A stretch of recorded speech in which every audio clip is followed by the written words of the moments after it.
Masalah utama yang menjadi perdebatan antara Palestina dan Israel saat ini meliputi beberapa isu yang kompleks dan sensitif. Berikut adalah beberapa masalah utama yang menjadi perdebatan. 1. Status Yerusalem. Yerusalem adalah kota suci bagi tiga agama besar dunia, yaitu Islam, Kristen, dan Yahudi. Israel mengklaim Yerusalem sebagai ibu kota mereka secara keseluruhan, sementara Palestina juga mengklaim Yerusalem Timur sebagai ibu kota masa depan mereka. Status Yerusalem menjadi salah satu isu paling kontroversial dalam konflik ini. 2. Pemukiman Israel.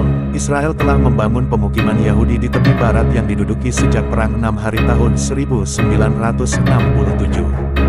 Pemukiman ini dianggap ilegal oleh hukum internasional dan menjadi sumber ketegangan antara Palestina dan Israel. Palestina menuntut penghentian pembangunan pemukiman dan penarikan pemukiman yang sudah ada. 3. Batas wilayah. Penentuan batas wilayah antara Palestina dan Israel menjadi perdebatan yang kompleks. Palestina menginginkan pembentukan negara mereka dengan batas berdasarkan garis perbatasan sebelum Perang 6 Hari tahun 1967, sementara Israel memiliki klaim teritorial yang berbeda. 4. Pengungsi Palestina. Konflik ini telah mengakibatkan jutaan orang Palestina menjadi pengungsi. Palestina menuntut hak pengungsi untuk kembali ke rumah mereka yang ditinggalkan atau mendapatkan kompensasi atas kehilangan properti mereka. Israel memiliki pandangan yang berbeda terkait masalah ini. 5. Keamanan dan serangan teroris. Israel menghadapi ancaman keamanan dari serangan teroris yang dilakukan oleh kelompok-kelompok militan Palestina. Keamanan menjadi salah satu isu utama yang menjadi perhatian dalam perundingan damai. Masalah-masalah ini menjadi perdebatan yang rumit dan sulit untuk diselesaikan. Upaya-upaya untuk mencapai perdamaian yang berkelanjutan terus dilakukan melalui perundingan dan dialog antara kedua belah pihak, dengan dukungan dari masyarakat internasional. Untuk menyelesaikan konflik antara Palestina dan Israel, telah dilakukan berbagai upaya perdamaian oleh berbagai pihak. Berikut adalah beberapa upaya yang dilakukan. 1. Perundingan damai. Berbagai perundingan damai telah dilakukan antara Palestina dan Israel, termasuk Perjanjian Oslo pada tahun 1993. Perjanjian ini menciptakan otoritas Palestina sebagai badan pemerintahan sementara di wilayah tepi barat dan jalur Gaza. Namun, perundingan-perundingan selanjutnya belum berhasil mencapai kesepakatan yang komprehensif. 2. Inisiatif internasional.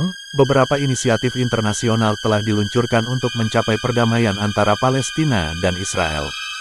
Misalnya, Rencana Perdamaian Arab Peace Initiative, yang diajukan oleh Liga Arab pada tahun 2002. Rencana ini menawarkan pengakuan Israel oleh negara-negara Arab jika Israel menarik diri dari wilayah yang diduduki dan mencapai solusi dua negara.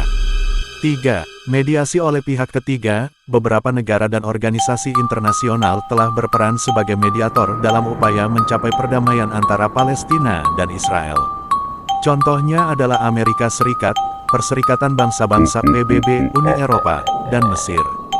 Mediasi dilakukan untuk memfasilitasi dialog antara kedua belah pihak dan mencari solusi yang dapat diterima oleh kedua belah pihak. 4. Kerjasama ekonomi dan pembangunan. Beberapa upaya dilakukan untuk mempromosikan kerjasama ekonomi dan pembangunan antara Palestina dan Israel. Tujuannya adalah untuk menciptakan stabilitas dan kesejahteraan yang dapat memperkuat proses perdamaian.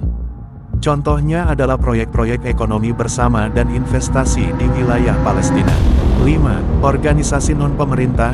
Banyak organisasi non-pemerintah yang berperan dalam memfasilitasi dialog antara masyarakat Palestina dan Israel. Mereka bekerja untuk membangun pemahaman, mempromosikan perdamaian, dan memperkuat hubungan antara kedua belah pihak. Meskipun upaya-upaya ini telah dilakukan, mencapai perdamaian yang berkelanjutan tetap menjadi tantangan yang kompleks. Konflik antara Palestina dan Israel melibatkan banyak isu sensitif dan perbedaan yang dalam.